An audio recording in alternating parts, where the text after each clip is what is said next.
Welcome to Hong Kong Brief. The content of the briefing includes: Japan's Fujitsu got billions from UK state despite post office scandal. Sleeping pod, glamping startup backed by Li Ka-shing eyes Japan, US markets. Indonesia election, Japan H3 rocket launch, Kakao earnings.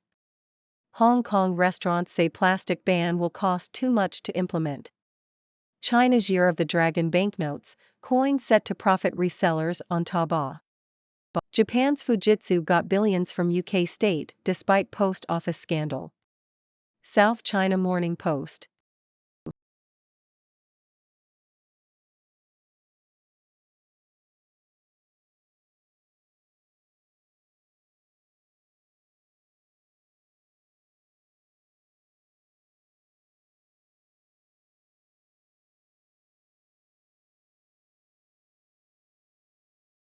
Sleeping pod, glamping startup backed by Li Ka-shing eyes Japan, US markets. South China Morning Post. Indonesian startup BoboBox plans to expand into Japan and the US this year, aiming to deploy its sleeping pods and cabins in two of the world's most developed lodging markets. BoboBox, which is backed by Hong Kong-based Horizon Ventures, serves the budget segment and the solo female traveler category. The company offers Bobo cabins on campsites for those interested in glamping and its Bobo pod for those on a tight budget. The president of the startup, Antonius Bong, said the company's products are not just for the Indonesian market, and it aims to serve the niche market of single female travelers. Indonesia election, Japan H3 rocket launch, Kakao earnings. Nikkei Asia. Indonesia holds its presidential election this week, as the nation decides on its leader for the next 5 years. A day later, Japan will release gross domestic product figures for the October-December period. Asia's second-largest economy will, the same day, witness the launch of its H3 next-generation rocket into space. Hong Kong restaurants say plastic ban will cost too much to implement. South China Morning Post. Hong Kong's ban on single-use plastics is expected to drive up costs for restaurants, which may in turn be passed on to consumers. The ban, which takes effect from April 22, will prohibit single-use plastics such as cutlery, cups, lids, straws, and food containers. The ban will be implemented in 2 phases, with an outright ban on takeaway products next year. Restaurants are concerned about the cost of eco-friendly alternatives and the lack of clarity about permitted materials. The government has listed 45 international and local suppliers of eco-friendly products. China's Year of the Dragon banknotes, coins set to profit resellers on Taobao. South China Morning Post. With the Chinese New Year approaching, a number of commemorative coins and banknotes issued by the People's Bank of China have found their way onto popular Chinese e-commerce platforms at more than 3 times their face value.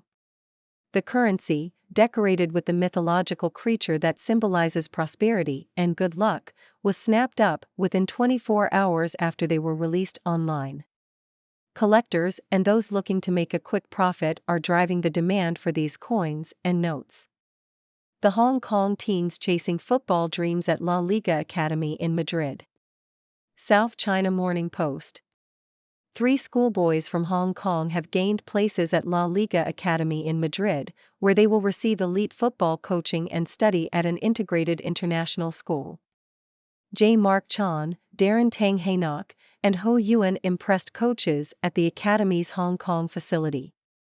The Academy, which opened in 2022, accepts players from satellite centers around the world, offering them the opportunity to develop their football skills while continuing their education.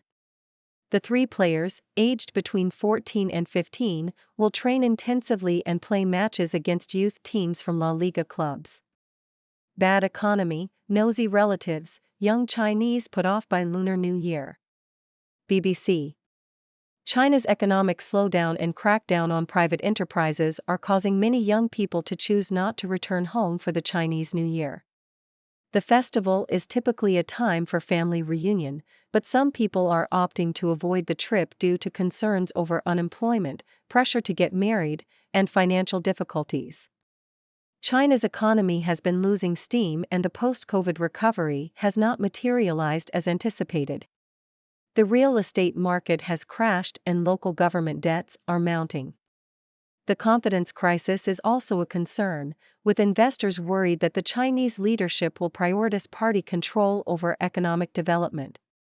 Clampdowns on private enterprises have left many young people unemployed and uncertain about their future. Official data released in June 2023 revealed that over 1 in 5 city dwellers aged between 16 and 24 in China were unemployed. The figure now stands at 14.9%, excluding students. Some young people are also reluctant to return home due to pressure from their families to get married and settle down, as China's low birth rate has caused fears of a shrinking workforce. Hong Kong needs a cultural wave to match South Korea's Hallyu. SCMP opinion.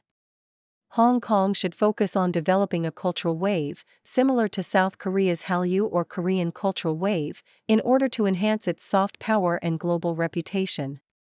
Soft power refers to the ability to influence others without using coercion, and it can be built through art, music, and food.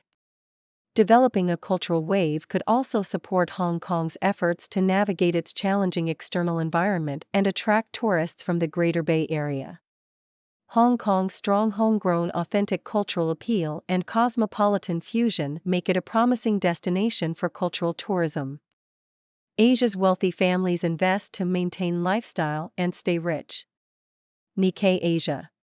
Family offices in Asia are increasing their presence as investment entities, with total assets under management growing 60% in 2022 from the previous year, according to a survey. Most family offices in Asia invest to maintain their current lifestyle rather than change it, with a desire not to lose assets in the face of increasing market volatility, according to Li Wang, the Singapore-based head of family office services at Lombard Odier. Wang said that Asian family offices tend to be lean setups, comprising mostly family members as staff, whereas their Western counterparts tend to be of larger scale and professionally run. Is AI the killer app for smart glasses? This Singapore-based startup thinks so. South China Morning Post. Singapore-based startup Brilliant Labs has launched its Frame Smart Glasses, which feature a built-in artificial intelligence (AI) assistant called Noah. The glasses are designed to be worn all day and are part of a trend of smart eyewear that aims to be more stylish and appealing to consumers. Brilliant Labs CEO Bobak Tavanger believes that generative AI is the technology that will make smart glasses mainstream. The frame glasses are available for pre-order at $349 and will begin shipping in April. The device uses AI language models to generate images and provide information to users. Tavanger said that the company plans to allow users to swap out models and choose different AI services, such as Baidu's ErnieBot. Noah is the primary value proposition of the frame glasses and uses AI to respond to user queries and requests. Brilliant Labs has raised about $6 million to date and operates with zero inventory, producing devices based on demand. Williams does it again with 2 saves in shootout for South Africa to finish third at Africa Cup. Associated Press. South Africa's national football team, Bafana Bafana, finished third at the Africa Cup of Nations after beating Congo 6-5 on penalties. The match ended 0-0 after normal time and no extra time was played. South Africa captain Ronwen Williams made 2 penalty saves in the shootout to secure the victory. Williams had also made 4 penalty saves in the quarterfinal win over Cape Verde. The Bafana Bafana won without creating a clear goal chance in regular time. The match was the last game of the tournament played in the Felix Houphouët-Boigny Stadium in Ivory Coast. China stocks regain footing after state-backed intervention. Nikkei Asia. Chinese stocks are showing signs of recovery, with the Shanghai Composite Index rising for 3 consecutive days last week. This followed intervention from the Chinese government, which included the purchase of exchange-traded funds and tightening of short-selling regulations. However, concerns over the country's slowing economy persist among overseas investors.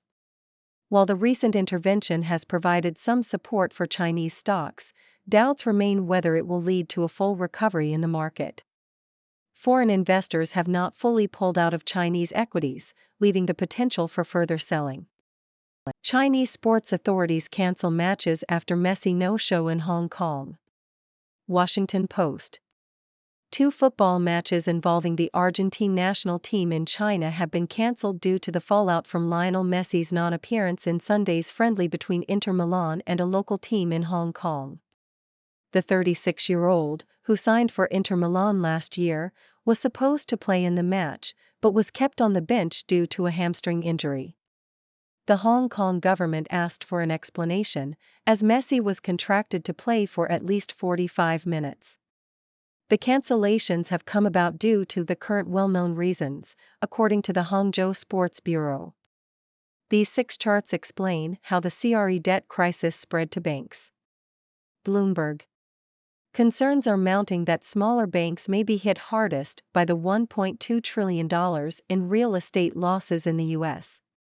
New York Community Bancorp recently cut its dividend to stockpile funds for potential commercial real estate loan defaults. Research firm Green Street has estimated that property values may need to drop a further 10% to reach fair valuations.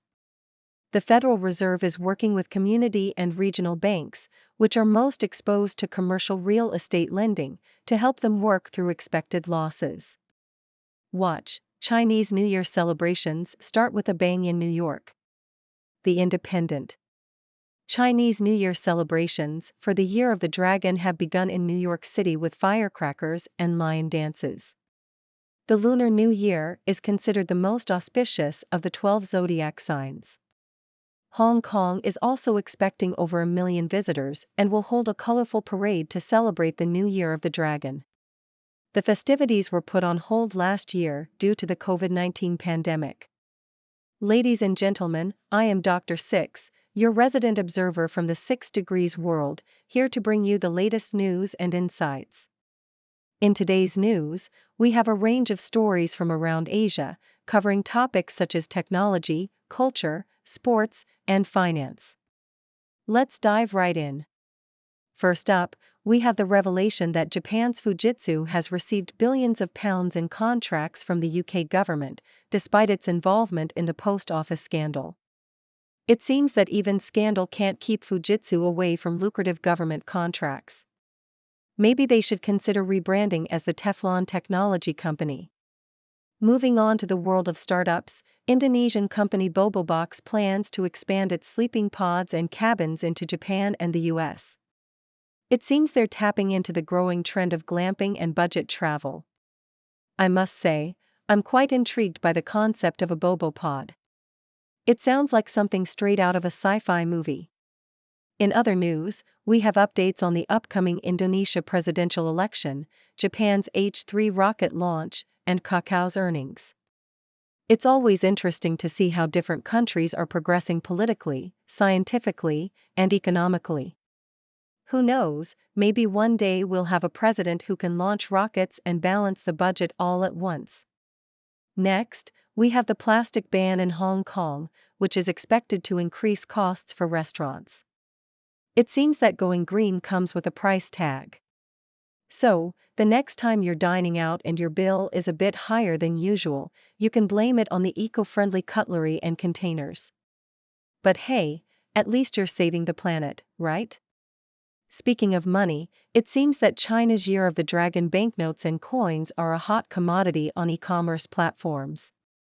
People are willing to pay more than 3 times the face value for these lucky charms. I guess you could say that these coins and notes are a dragon's treasure. In the world of sports, 3 schoolboys from Hong Kong have earned themselves a spot at La Liga Academy in Madrid. They'll receive elite football coaching and continue their education at an international school. Talk about living the dream.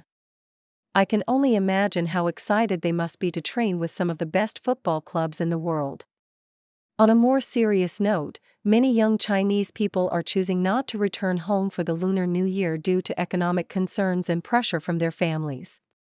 It seems that the Chinese New Year is not so happy for everyone. Let's hope that the economic situation improves and that young people can feel more secure about their future. Moving on to Hong Kong's soft power, there's a call to develop a cultural wave similar to South Korea's Hallyu. I must say, the idea of a Hong Kong wave sounds pretty cool. Imagine a wave that's a fusion of Chinese and Western culture, with a dash of dim sum and a sprinkle of Kanto pop. I'd definitely ride that wave.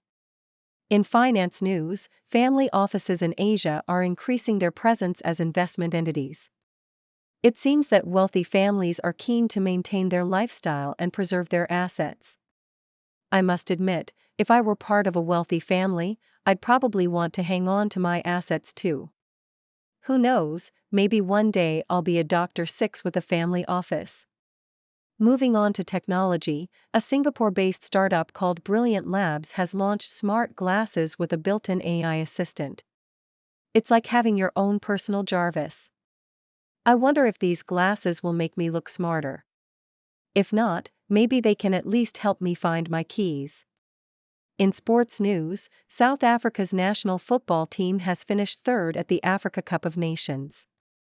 Their captain, Ronwen Williams, made 2 penalty saves in the shootout to secure the victory. It seems that Williams has a knack for saving the day, both on and off the field. Maybe he should consider a career as a superhero. In China, stocks are showing signs of recovery after state-backed intervention. It's like a roller coaster ride for investors. One minute you're up, the next minute you're down. It just goes to show that investing in the stock market can be quite a wild ride. Lastly, we have the cancellation of football matches in China due to Lionel Messi's non-appearance. It seems that Messi's absence has caused quite a stir. I guess you could say that the matches were messy up. That wraps up today's news. I hope you enjoyed the stories and my witty commentary. Now, it's your turn to join the conversation. What are your thoughts on these news stories? Do you have any burning questions for Dr. Six? Let's hear your thoughts. Thank you for tuning in. The content above showcases the latest briefing reports and analytical synopses, thoughtfully curated by the 6Do team. These insights stem from a wide array of reputable media outlets, think tanks, government sources, and specialized experts worldwide. We encourage you to explore these sources for a comprehensive perspective. Keep in mind that while the content may not always align with the official standpoint of 6Do Brief, it's not meant to be taken as absolute directives for decision-making. Comprising seasoned media professionals, learned scholars, and accomplished scientists, the 6Do team embodies a trailblazing, fully independent media entity. To customize 6Do Brief to meet your professional needs, you have the option to subscribe to a diverse array of briefings on our website, 6dobrief.com. Regardless of your location, you can conveniently receive 6Do Brief via email.